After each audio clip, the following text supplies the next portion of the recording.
सवेरे भक्ति पूर्वक गान करता है, पढ़ता है, सुनता है तो दुख ग्रामाद विमुक्षते, दुख समूहों से छूट जाता है। और कहा निराकार ज्ञान स्वरूप भगवान के ये स्वरूप, ये सब रूप अनेक उनके अपने में ही निश्चय ही माया के गुणों से महत्तादि सात्विक अहंकार से बनाए प्रकट किए गए हैं तो निराकार ये रूप, लेकिन उन्हीं के जो महत तत्व से सात्विक अहंकार से बनाए प्रकट किए गए हैं। जो 24 तत्व आते हैं उसमें महतत्व से अहंकार उत्पन्न होता है, सात्विक राजसिक तामसिक। सो सात्विक अहंकार के माध्यम से ये बनाए गए हैं। जैसे आकाश में बादलों का उमड़ना है अथवा वायु में धूलि, इसी प्रकार अज्ञानी जनों द्वारा दृष्टा परमात्मा में दृश्यपना आरोपित किया गया है। इस स्थूल रूप से परे जो व्यक्त न होने वाला, बिना व्यूह किसी घेर के वाला, जो गुणों सत्व रज तम से घेरा हुआ है, अनदेखी अनसुनी वस्तु होने से वही जीव कहा जाता है जिसका पुनर्जन्म होता है। जो गुणों सत्व रज तम से जो घेरा हुआ है वो जीव कहा जाता है, उसका पुनर्जन्म होता है। और जिसमें ये दोनों सूक्ष्म स्थूल रूप अविद्या के द्वारा हैं, जीव के ही अंदर है, जीव के लिए ही तो है सूक्ष्म और स्थूल रूप है, ये शरीरवान है।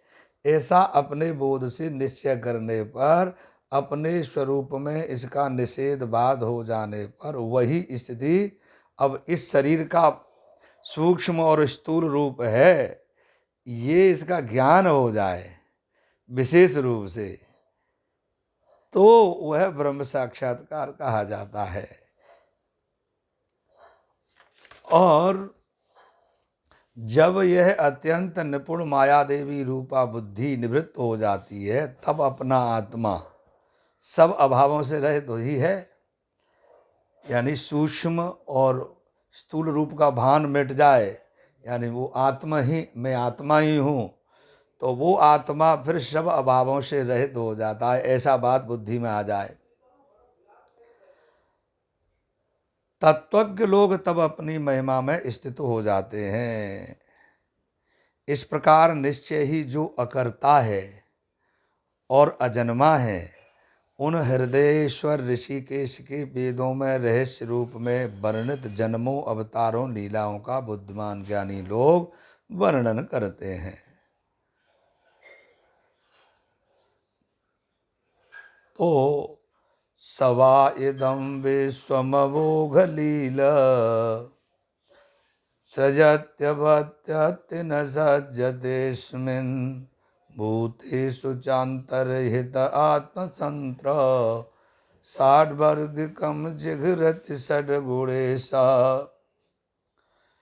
तो सवा अमोघ लीला, वे ही अव्यर्थ लीला करने वाले इस विश्व की सृष्टि करते हैं।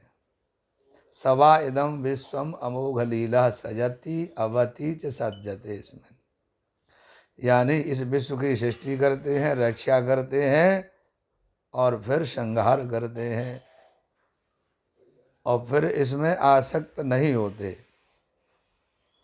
भूतेषु अंतर्हिता, प्राणियों में अंतर्हित व्यापक होकर मन तथा शब्द स्पर्श रूप रस गंध ये 6 गुणों के स्वामी रहते हुए भी भगवान इन 6 गुण मन इंद्रियों के विषय को सूंघते उपभोग करते परम स्वतंत्र रहते हैं। न चास्य कश्चिन्न पुणे न धातु रवैत जंतु कुमनीषयूति नामानि रूपाणि मनोवचो भी संतन्वतो नटचर्यामि वाग्यः। अस्य धातु नामानि च रूपाणि, इन धाता यानी भगवान के नामों से और रूपों को संकल्प से अपनी वेद रूप वाणी से विस्तार करते हुए वैभव को कोई कुबुद्धि वाला अज्ञ प्राणी भली प्रकार बाजीगर के खेल को अज्ञानी की भांति नहीं जानते। अस्य धातु, इन धाता भगवान के नामों से और रूपों को संकल्प से अपनी वेद रूप वाणी से विस्तार करते हुए वैभव को कोई कुबुद्धि वाला अज्ञ प्राणी भली प्रकार बाजीगर के खेल को अज्ञानी की भांति नहीं जानते। जो कुबुद्धि लोग हैं कि ये भगवान की लीला है, ये नहीं समझते। तो सवे दधातु पदवीं परस्य दुरंत वीर्य शरथांग बाणे यो मायया संततयानुव्रत्या भजेत तत्पाद सरोज गंधम। धातु सबके रक्षक जो चक्रपाणी हैं, रथांग पाणे, दुरंत वीर्यस्य परस्य पदवीं, जो अनंत पराक्रम वाले प्रभु परमात्मा के स्वरूप को सवेद वह जानता है। कौन जानता है? बाकी लोग नहीं जानते। कौन जो जानता है उसके बारे में बता रहे हैं कि धातु माने सबके रक्षक अर्थात भगवान, जो रथांग पाड़े हैं यानी चक्रपाणी है, हाथ में चक्र लगा हुआ है, दुरंत वीर्यस अनंत पराक्रम वाले प्रभु हैं, और पर उन भगवान की परस्य पदवीं परमात्मा के स्वरूप को वह जानता है। यह अमायया संततया अनुव्रत्या, जो निष्कपट भाव से निरंतर बनी रहने वाली अनुव्रत्या, वृत्ति को उन्हीं में लगाए हुए हैं। जो वृत्ति है ना, वो लगी रहती है निरंतर, प्रायः जहाँ लगा दोगे वहीं लग जाती है। माया में लगा दो, संसार में लगा दो, पर उस वृत्ति को भगवान में लगाए रहता है संततया। संततया माने निरंतर उस वृत्ति को निष्कपट भाव से जो जीव परमात्मा में लगाए हुए है, तत पाद सरोज गंधम भजेता, और उनके चरण कमलों की सुगंध का सेवन करता रहता है। उसको सबके रक्षक जो चक्रपाणी अनंत पराक्रम वाले प्रभु परमात्मा है, उसके स्वरूप को वह जान सकता है। कौन जान सकता है? जो निष्कपट भाव से निरंतर बरी रहने वाली वृत्ति जो है वो उन्हीं में लगाए हुए है।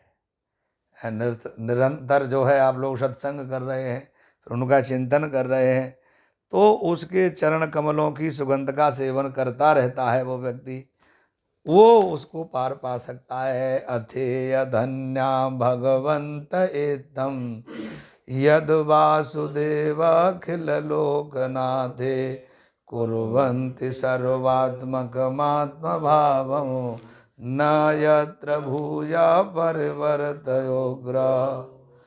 अथ यह भगवन्तः धन्यः यत यद्धम अखिल लोकनाथे वासुदेवे। कह रहे हैं कि अहो, इस संसार में भगवत स्वरूप आप लोग ही धन्य हैं।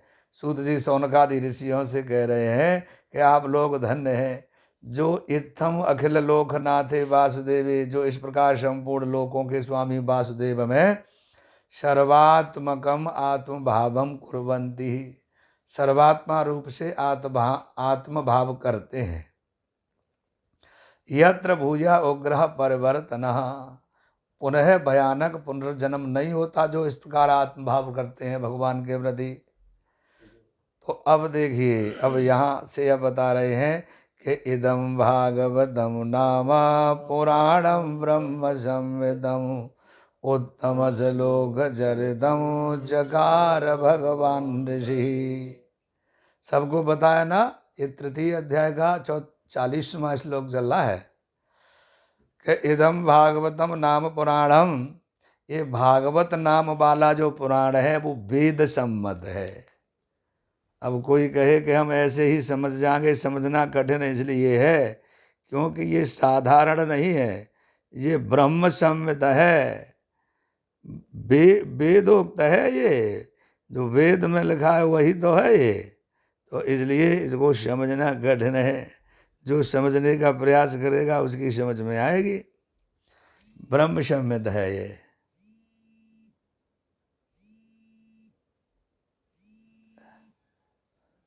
ये कौन फोन करके दे रहा है? हाँ हेलो, खुश रहो। अच्छा अच्छा, मैं